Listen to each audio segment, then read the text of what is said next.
ആലിമീങ്ങളെ കുറ്റം പറയല്ലേ.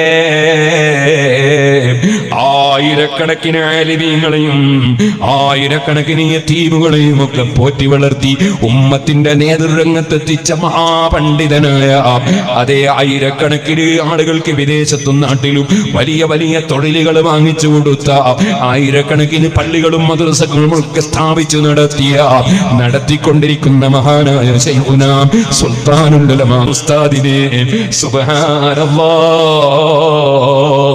ഒരു മനുഷ്യൻ ദജ്ജാൽ എന്ന് വിളിച്ചത് കേട്ടില്ലേ? മനുഷ്യൻ അതപ്പതിച്ചു പോയാൽ, ഇൽമിന്റെ നൂറ് കിട്ടാതെ പോയാൽ ഒരു മനുഷ്യൻ എന്തുമായി അതപ്പതിച്ചു പോകും? മഹാനായ മൂസാ നബി അലൈഹി സ്വലാത്തു വസ്സലാമിനെതിരെ പ്രാർത്ഥിക്കാൻ വന്ന ബൽഅമൂൻ ബഅൂറായിനെ നിങ്ങൾ കേട്ടിട്ടില്ലേ? എത്ര വലിയ ആളായിരുന്നു, പക്ഷേ ആഖിബത്ത് ചീത്തയായി പോയി.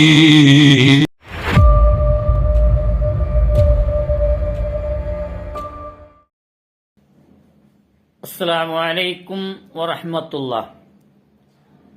പ്രിയമുള്ളവരെ, ഇവിടെ ബഹുമാനപ്പെട്ട പേരോട് ഉസ്താദ് പറഞ്ഞത് 100% ശരിയാണ്. പണ്ഡിതന്മാരെ ചീത്ത പറയാൻ പാടില്ല, പണ്ഡിതന്മാരെ അവഹേളിക്കാൻ പാടില്ല. അവർ ദീനിന് ഒരുപാട് കഷ്ടപ്പെട്ടവരാണ്, ഒരുപാട് യതീം മക്കളെ വളർത്തിയവരാണ്, ഒരുപാട് വിദ്യാർത്ഥികൾക്ക് ജോലി ചെയ്തു കൊടുത്തവരാണ്. അവർ സ്വന്തം കാലിൽ നിന്ന് ജീവിക്കാൻ തുടങ്ങാൻ കാരണമായവരാണ്. അത് സത്യമാണ്. ആലിമീങ്ങൾ എന്ന് പറയുന്ന ഈ ഒരു സമൂഹം ഉസ്താദ് ചോദിച്ചാൽ എങ്ങനെയാണ് കൊടുക്കാതിരിക്കുക എന്ന് പറഞ്ഞുകൊണ്ട് സാധാരണക്കാരായ പണക്കാർ, ജോലി ചെയ്യുന്നവരും അതുപോലെ കച്ചവടം ചെയ്യുന്നവരും ആലിമീങ്ങളെ സഹായിക്കുന്നു. അവരുടെ പദ്ധതികൾക്ക്, അവരുടെ സ്ഥാപനങ്ങൾക്ക് സാധാരണക്കാരാണ് സഹായിക്കുന്നത്. അത് ഉസ്താദന്മാർ കേട്ടാൽ നടത്തി കൊടുക്കുന്നു. അവിടത്തേക്ക് എന്ത് സൗകര്യം വേണമെങ്കിലും ചെയ്തു കൊടുക്കുന്നു. അത് കൊടുക്കുന്നത് കൊണ്ട് അവരുടെ നേതൃത്വത്തിൽ ഒരുപാട് ജോലികൾ ഉണ്ടാകുന്നു, ഒരുപാട് വിദ്യാർത്ഥികൾ പഠിച്ച് അവർ ഉന്നതിയിലേക്ക് എത്തുന്നു. എല്ലാം ശരിയാണ്. അപ്പോൾ പണ്ഡിതന്മാരെ നമ്മൾ ഒന്നും പറയാൻ പാടില്ല, അവരെ വിഷമിപ്പിക്കാൻ പാടില്ല.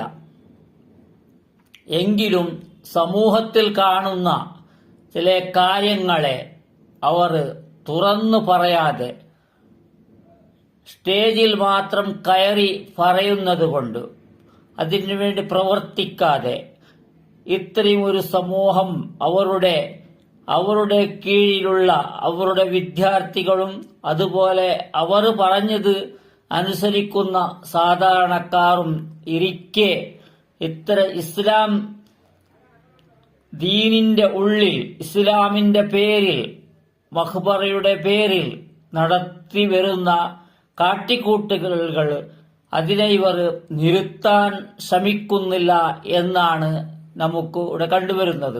അത്ര ഇവർ ശ്രമിക്കാതെ വരുമ്പോഴാണ് പണ്ഡിതന്മാർ വല്ലാത്ത അവരെ കേൾക്കേണ്ടി വരുന്നത്, അവരെ കുറ്റം പറയേണ്ടി വരുന്നത്. അതാണ്, ഇത് ഇസ്ലാമിലില്ലാത്ത കാര്യങ്ങളാണ്. ഇവിടെ നിങ്ങൾക്ക് കാണിക്കാം, അവസാനം കാണിക്കാം. ഇതൊരുപാട് പ്രാവശ്യം ചെയ്തതാണ്. എങ്കിലും ഇതിലൊരു പ്രത്യേകതയുണ്ട്. അത് നിങ്ങൾ ശ്രദ്ധിച്ച് കാണണം. നല്ലപോലെ ശ്രദ്ധിക്കുന്നവർക്കും ചിന്തിക്കുന്നവർക്കുമാണ് ഞാൻ ഇതുവരെ പറഞ്ഞത് ഉപകരിക്കുക. അതാണ്, ഇവിടെ ദുആ ചെയ്യുന്നു, ആനയെ നിർത്തി എല്ലാം തയ്യാറെടുപ്പ് കൊണ്ട് കൊടി ഉയർത്താൻ വേണ്ടി ദുആ ചെയ്യുന്നു. ദുആയുടെ അവസാനത്തിൽ തക്ബീർ വിളിക്കുന്നു, ചെണ്ടമുട്ടലും അതുപോലെ വാദ്യങ്ങളും എല്ലാം തുടങ്ങിക്കൊണ്ട് കൊടി ഉയർത്തി അവിടെ കെട്ടുന്നു. കൊടി ഉയർത്തുന്നു. അത് ഉയർത്തി ആന കൊടുക്കുന്നു. അപ്പോൾ അല്ലാഹു ആണ് വലിയവൻ, അല്ലാഹു അക്ബർ, അല്ലാഹു ആണ് വലിയവൻ.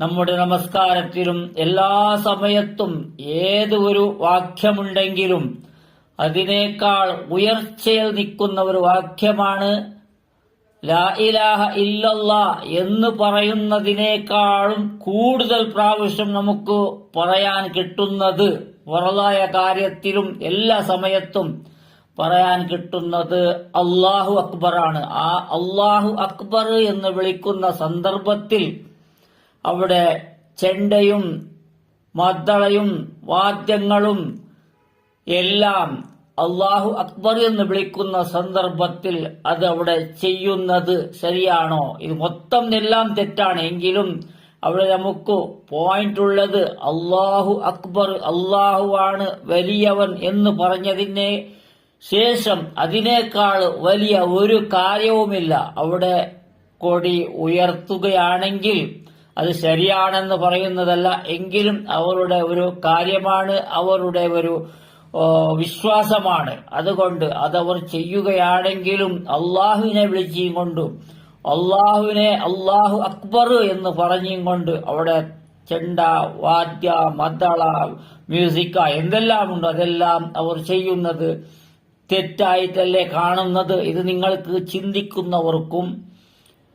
ചിന്തിക്കുന്നവർക്ക് മാത്രമാണ്, നല്ല ശ്രദ്ധിക്കുന്നവർക്കും ചിന്തിക്കുന്നവർക്കും മാത്രമാണ് ഇത്. അല്ലാത്തവർ ഇങ്ങോട്ടാണ് തെറി